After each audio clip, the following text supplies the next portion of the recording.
Okay. When I said that the video for what was I talking about? What was that? What was I making about? Scream 7. When I said Scream 7 was the reason why I wanted to make a video, no, that wasn't. I was a lie. I was a lie to you. No, the reason was because of Tyra. We gotta talk about Tyra. We gotta talk about Tyra. I mean, everybody. I know I'm late. I know I'm the last cart in the train. I know I'm the hobo hanging out for his life. Be like, but hold on, I got a point over here on the train that has already left the station. I know, I know. But let me break it down for you. Okay, so Tyra did the whole, thing on the Netflix. It was a three-parter. I started watching it. I literally cut off halfway through because I'm like, oh, that whole teeth thing, like that's too much. I personally love going to the dentist. You can't tell, but I do. I love the comments on the section below. Anywho, the point is dentistry, Tyra. Yeah, no. So I checked out. I came back to it because everybody was Tyra. So I was like, all right, I'll watch it. And it was I. It was I. You got to remember that Tyra is a producer in this documentary. So I'm sure, and Tyra is pretty like, you know what I mean, from what I gather. So she must have seen it, right? She must have seen it and edited, and the way she edited, and I liked it. I think it did call out, what was happening. I think if Tyra saw it and she threw that like, kind of thing at the end, like I think Tyra is somewhat aware of the problems that were happening.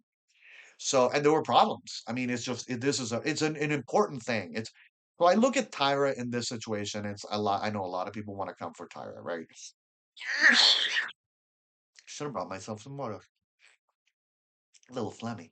So, come back to Tyra. So a lot of people are coming for Tyra, but you got to look. I think Sherry Shepherd really made a point. You got to watch Sherry Shepherd's video on Tyra and the Tyra documentary, and she really made a passionate point about what it takes to be a black woman in the industry.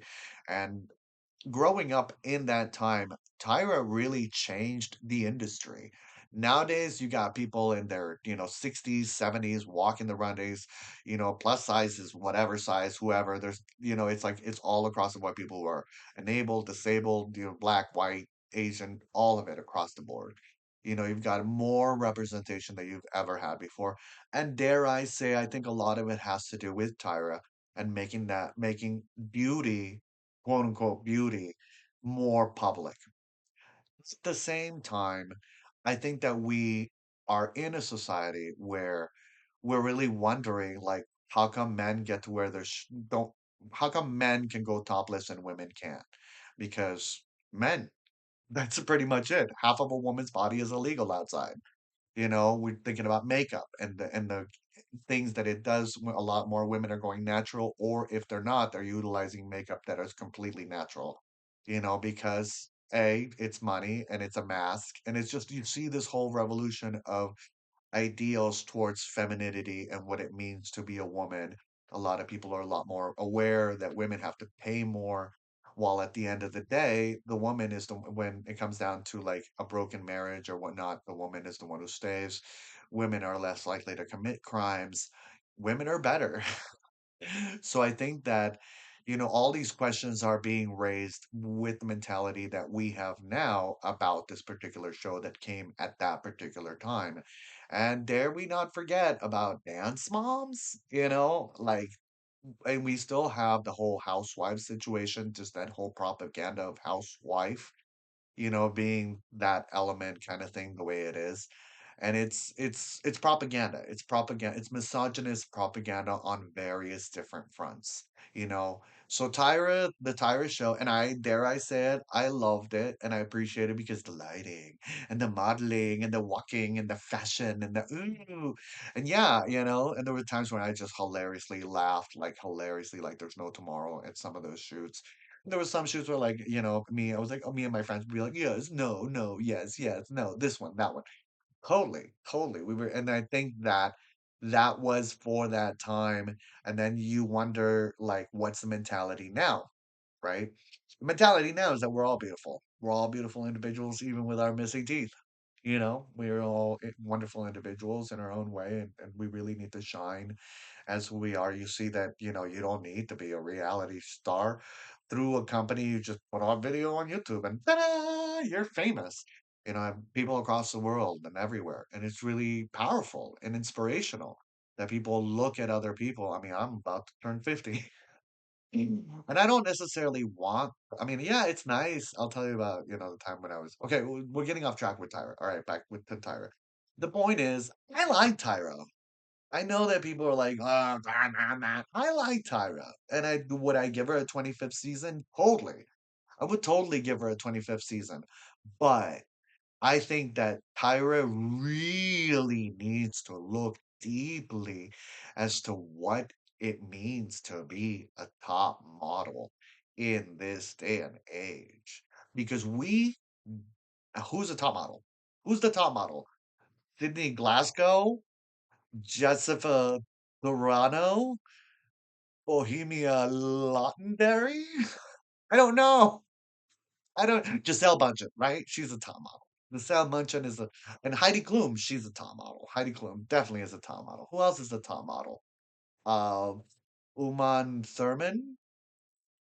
I think it's Uma Thurman. I don't think she's a model, but yes. So the point is, we don't know. Back in the day, it was Linda Evangelista, Cindy Crawford, Naomi Campbell, Tyra Banks.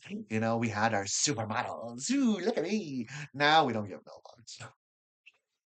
And what does it mean why should we care? Why should we, who's a model individual for this day and age?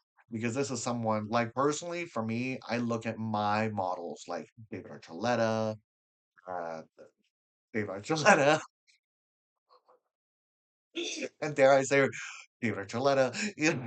I think, like, when I look at the world and when I look at, because it can be scary because you're wondering, like, so it's like, okay, so who can I get? Kathy Griffin.